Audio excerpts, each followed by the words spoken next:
Oh, hello out there, and welcome to the Sunday stream edition of Adam's Music Box, where yesterday we had a heavy episode, as one generally does when talking about Pink Floyd's The Wall. So I thought we'd do something a bit different today, a bit of escapism into a world within a world within a world. And no, this isn't Jules Verne.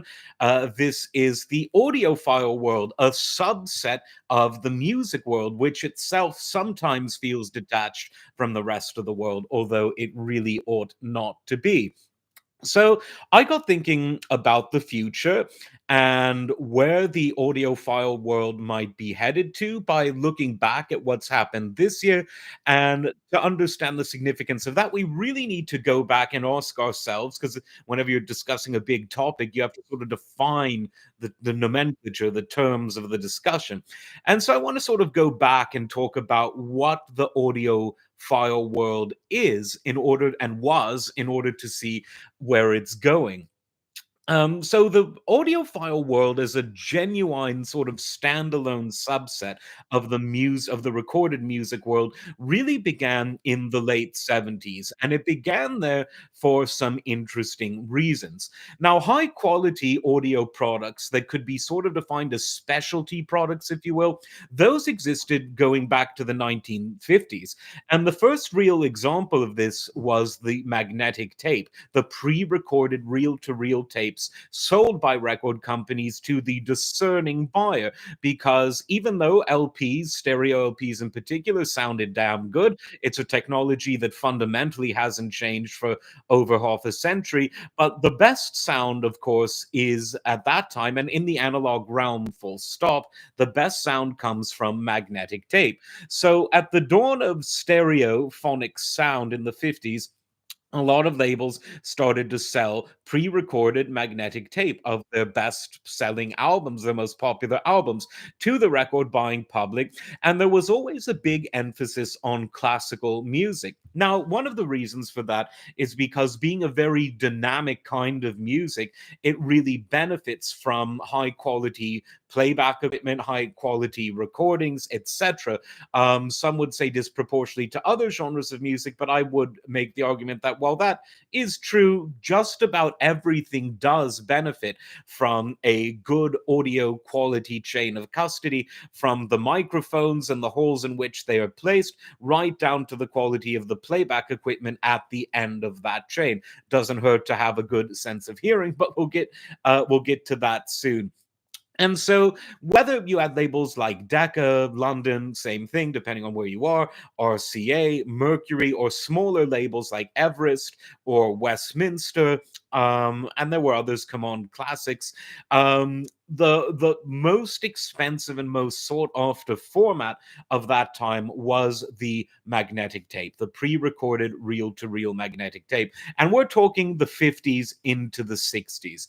And you could make an argument that the first real audiophile products were those products, because the majority of people at that time were listening to music either on the radio or on LPs.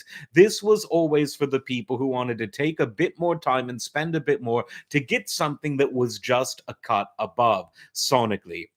Now, with all good things, oil crises tend to ruin them. And that meant that by the 70s, you had fewer and fewer of these pre recorded magnetic tapes, but more than you might have guessed. And it also meant that the quality of the physical vinyl record was going down, because people then started to use, after the oil crisis of 73, recycled vinyl, polymers, and other crap that just didn't play as well. Now, that you could argue, and it's been argued by many, was one of the causes of the audiophile awakening at the end of the 70s. In other words, just taking a drink of water here, live TV. In other words, because the big labels were becoming a bit less careful with the sound quality and all of the things that are required to create good sound quality, that a third party from the outside needed to step up and fill this gap that in the 50s and 60s, with things like pre-recorded magnetic tape, the major labels were willing to do. So that was the first thing, and that's something that's been said many times. There is, however, something else. else. And this is to do more with sociology and demographics than it is to do with technology and finance and oil crises and things like that. Now, you remember going back to the 1950s and 60s, a disproportional amount of those audiophile pre recorded reel to reel tapes were of classical music. And generally, classical music listeners at that time, and even more so now, tended to be on the older side of things. In other words, the typical 19-year-old in 1958, even if somehow he was able to afford an advanced Ampex reel-to-reel stereo system plugged into a Marantz Macintosh amplifier to your wonderful Altec speakers, the creme de la creme of the 50s, chances are this 19-year-old wouldn't want to listen to your RCA recording of Fritz Reiner and the Chicago Symphony. They'd probably want to listen to Buddy Holly or the Big Bopper or other people who died on the day the music died, like Richie Valens, your Elvis or Elvis Presley. And while some of these more pop oriented or rock oriented reel to reel tapes did exist, they were disproportionately low in terms of their volume. And by that, I mean the output, not in terms of the, crank the dial up to 11, compared to the classical recordings of this time. Now, what was going on in the late 70s in terms of the sociology of music listeners? Well, the rock and roll generation had grown up. The people that discovered rock and roll either in its infancy in the 50s or in its more maturing stage in the 60s, they were no longer kids anymore. They were, 20 to 25 years older. And that meant that the sort of 40-year-old in 1979, or even the 32-year-old, was the equivalent of your 45-year-old or 35-year-old in 1958. And between the late 50s and the late 60s, rock and roll and the genres that gave birth to it, like soul and R&B, they had gone from being something that was sort of sniggered at and poo-pooed by, the people, the social elites, let's just call them, to now they were being listened to, not necessarily by the 60 and 70-year-olds who were running banks and running countries, but they were definitely being listened to by people who were of an age where they were consuming high quality products.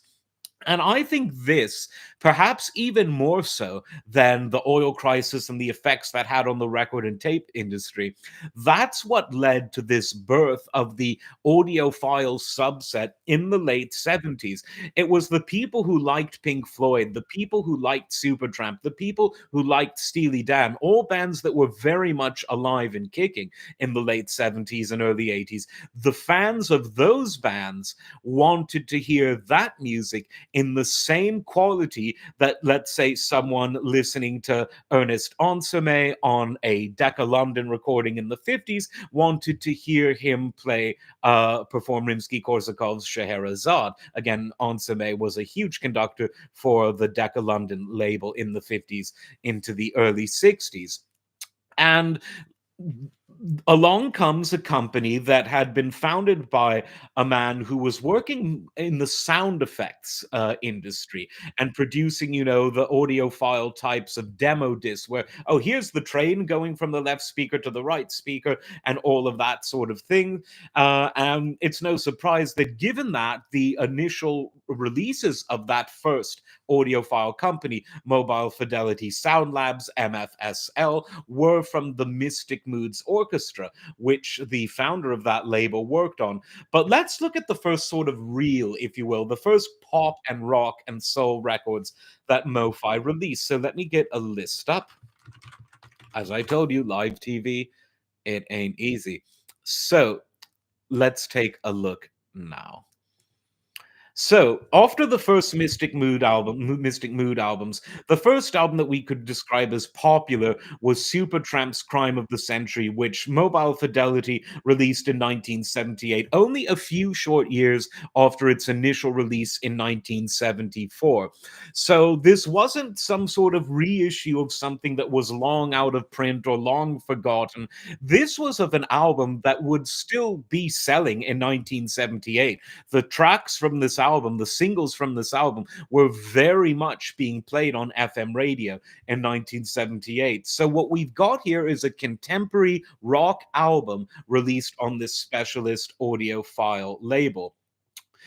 John Clemmer's Touch was another one released in 78. He was part of the jazz fusion scene that, contrary to what we might think now, actually sold very respectably in the 1970s.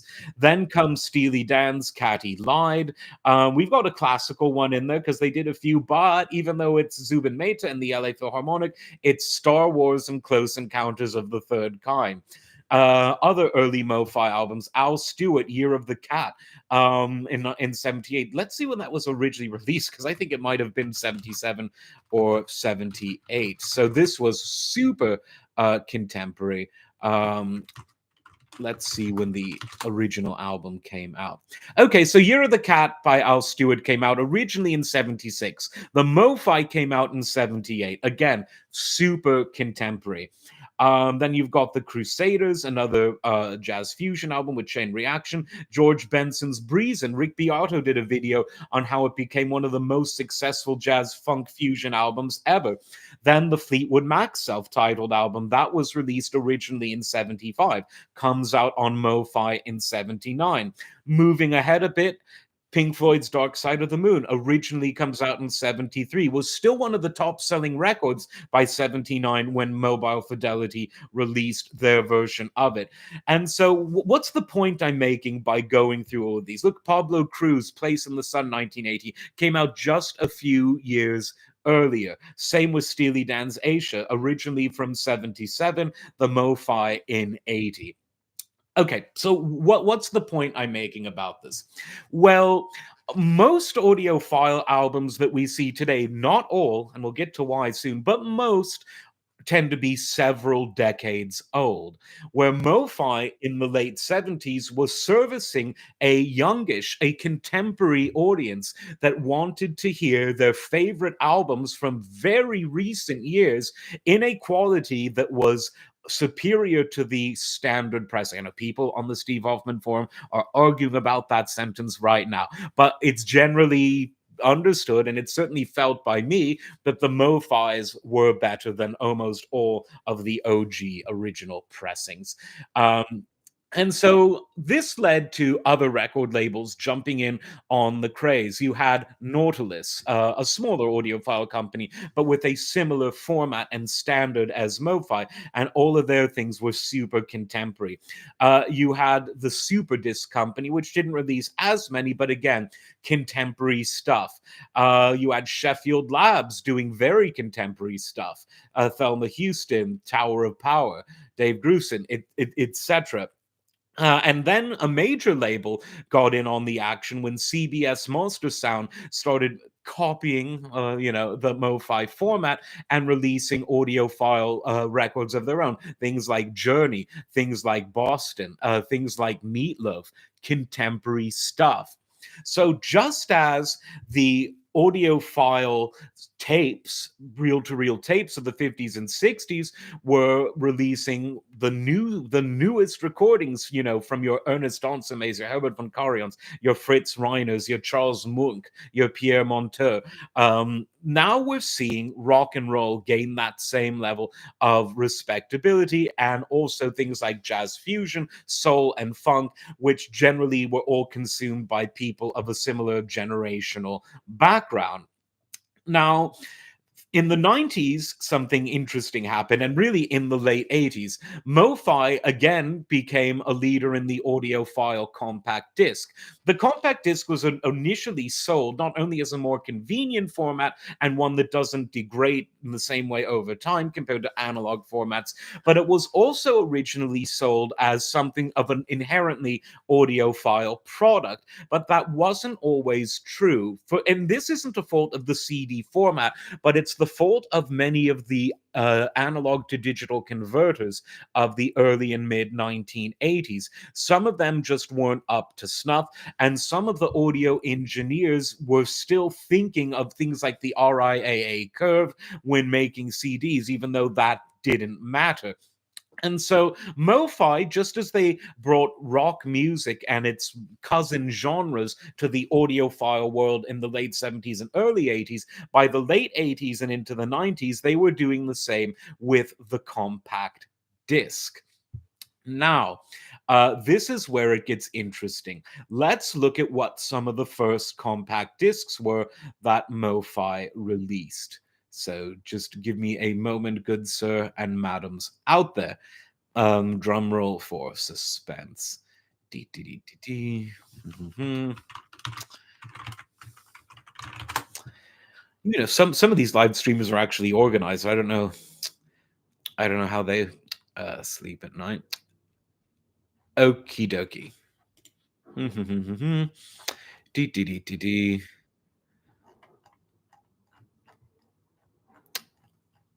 Okay, so now we're into the world of the compact disc.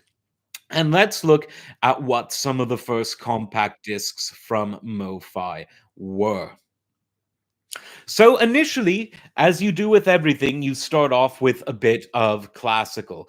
But then what do we have? Well, we have Taj Mahal, we have Levon Helm, we have Procol Harum with the Edmonton Symphony Orchestra from the early 70s, the James Gang, who weren't together in the late 80s, another Procol Harum album, the Home album. You have Al Stewart, Year of the Cat, again. You have the Alan Parsons Project, I, Robot. They first released it a few years after the initial release on LP, and now you see it on CD.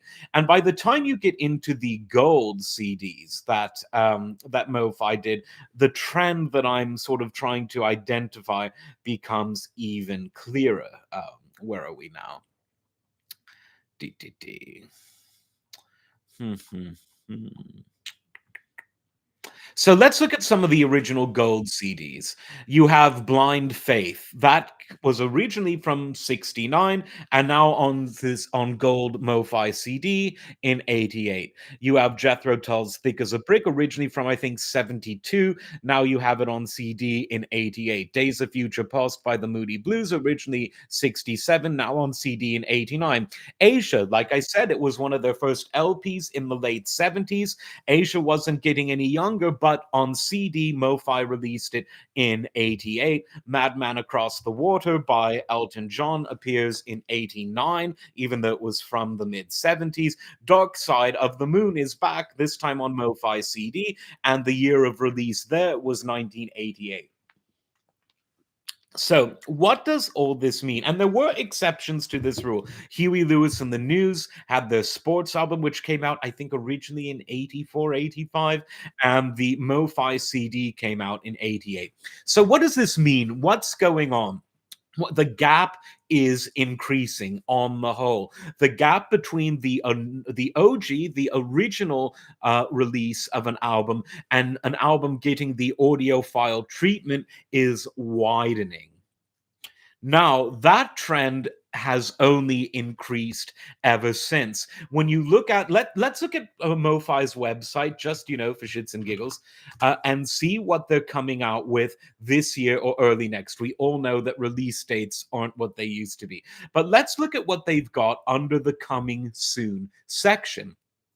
You've got, now I'll be doing reviews of these two Van Halen albums coming soon. Women and Children First, which was from 1980, and Fair Warning from 1981. You've got Sketches of Spain from the very late 50s or early 60s. Don't quote me on that. That's coming out. Miles Davis' Bitches Brew from 1969. Joni Mitchell's Court and Spark from the early 60s. Fleetwood Mac's Tango in the Night, early 80s. Santana's Lotus, early 70s. Miles Davis, Dark Magus Live, early 70s.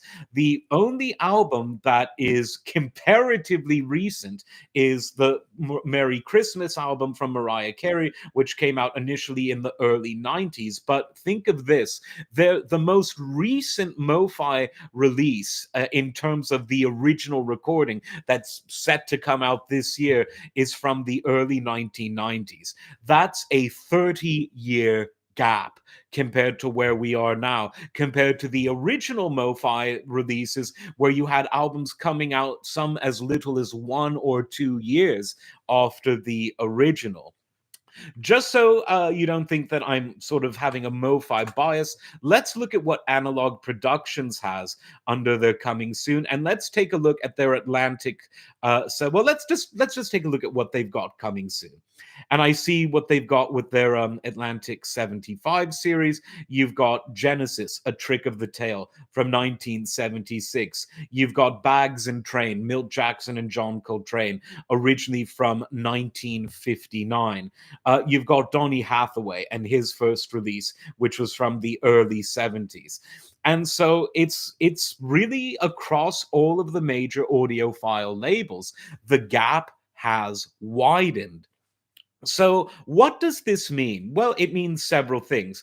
It means that the guys who were maybe in their 20s, 30s, or 40s that are now, gray haired and, thinking about the retirement home, maybe they're still buying this stuff. And maybe every new audiophile edition of their favorite album from 1975 they have to get. There's another school of thought. Maybe objectively, the music from the 70s and 80s was better than the pop music that came subsequently. A lot of people think that. I don't want to be the old man screaming at the cloud, as Rick Beato sometimes playfully accuses himself of being, but maybe there's something to that too. Or maybe it's because by the end of the 90s, you have the loudness wars where a lot of that was done in mastering, but even some of it in the actual multi-track recording, it was specifically recorded not to be audiophile. It was for people with Walkman CD players. It was for people in 20-year-old Honda Civics who wanted to blast it. It was not something that was even made so that it could be made audiophile friendly. Now, that's a bit of an exaggeration. And to the credit of Acoustic Sounds, or maybe to the credit of general demography, part of the Atlantic 75 series does include some albums that are more recent than this 70s and 80s golden era of the audiophile psyche. You've got things like Stone Temple Pilots, for instance, that have an audiophile album coming out in that series. Acoustic Sounds also did a UHQR of the White Stripes, which was the early 2000s. But even though albums that we would have never seen even 10 years ago from an audiophile label are now on audiophile discs, the trend is generally there. I mean, to MoFi's credit, in the late 90s, they did do some recent-ish albums. They had some Nirvana, for instance, released by MoFi in the late 90s after they hit it big in the early 90s. So what is it about the 70s and 80s that still tends to dominate the audiophile world? Well, let's look at it from not a musician's perspective from a moment, but let's look at it just for a minute from a businessman's perspective.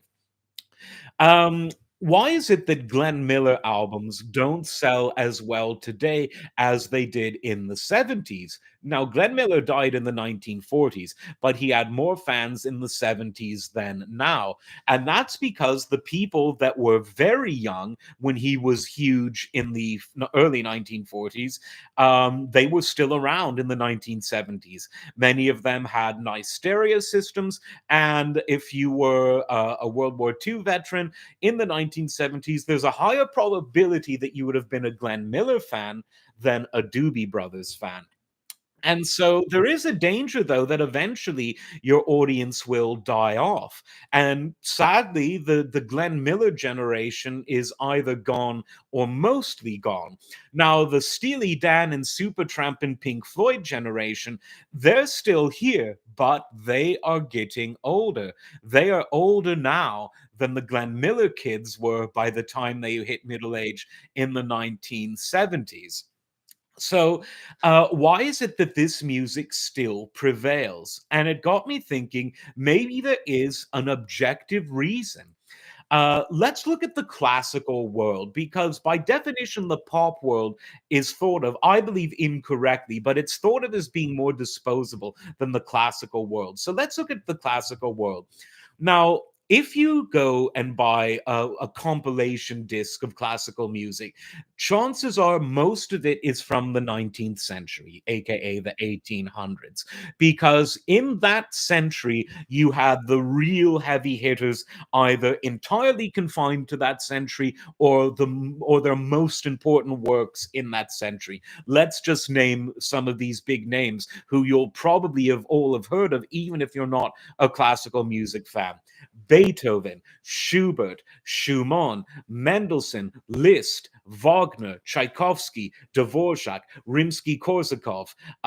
Who else am I? Richard Strauss, obviously composed into the 20th century, but very much began in the 19th century. Johann Strauss and his waltzes, Berlioz, Debussy, and Ravel began in the 19th century, finished in the early 20th century.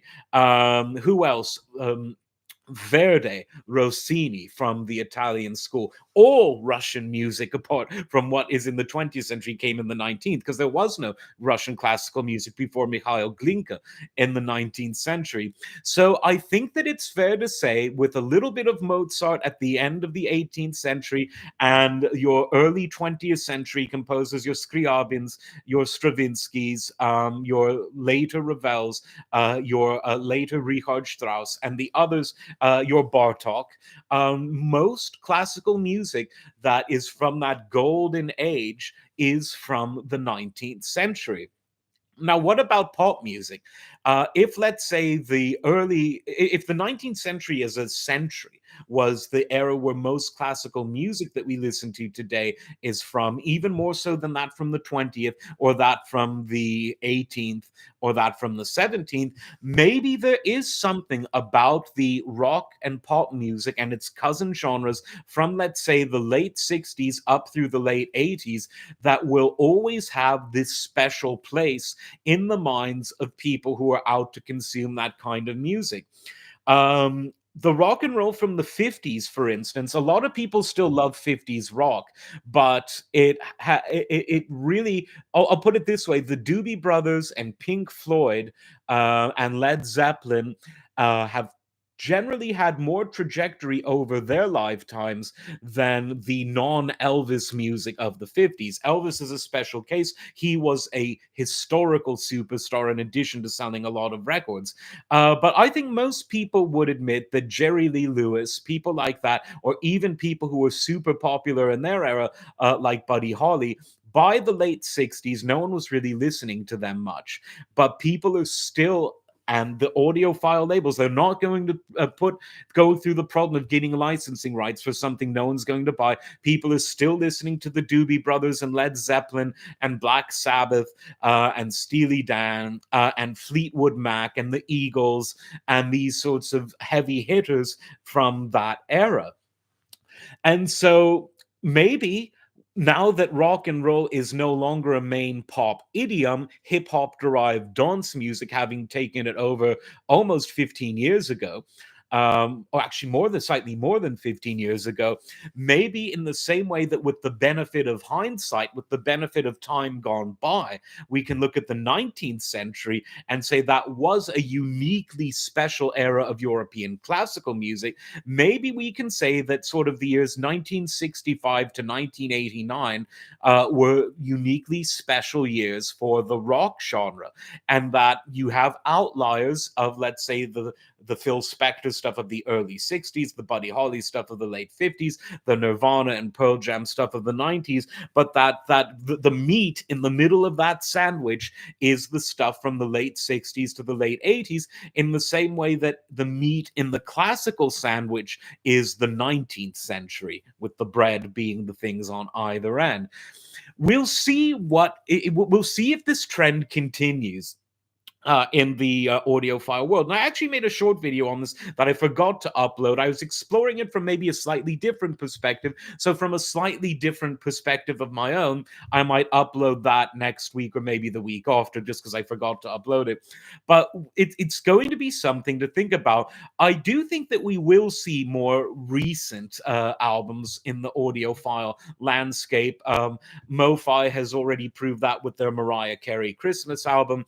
Analog Productions has proved that with the Stone Temple Pilots. Even a few years back, they did Counting Crows from the 90s, although they did have some airplay on classic rock audience based formats in the 90s because they were a bit more melodic than, let's say, Nirvana.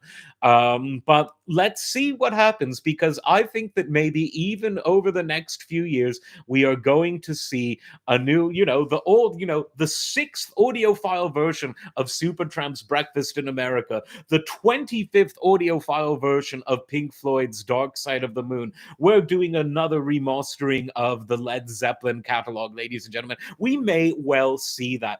And if we do, it may well prove that like Beethoven, this music represented a uniquely special, high quality, memorable, and publicly loved era of that genre that may well outlast the lifetimes of its creators, and even more importantly, outlast the lifetime of its original listeners. If we had a time machine, it would be interesting to figure that out. In other words, once the people who were around in 75 rocking out to the Doobie Brothers, once they leave, will people still, either through audiophile labels or elsewhere, get them? We'll see. And one of the reasons that, even forgetting how much me and a lot of people on this channel love audiophile labels, even forgetting that, why it's an interesting sociological experiment is that all of the music from any era is now available at our fingertips with streaming. One of the few places where physical formats still delineate something different is in this audiophile realm. And again, even though the audiophile market is a narrow market, no one is going to put out an album that is not going to sell. So we shall see what happens. I suppose that's more of a thought exercise than any predictions per se, but let me know what you think in the comments. Share this video with your friends and relatives, friends, enemies, anyone who clicks a click. And you can now get memberships to this channel in addition to sending super chats, which really helps me a lot. As always, like and subscribe, that's for free, and we will see you next time. Take care.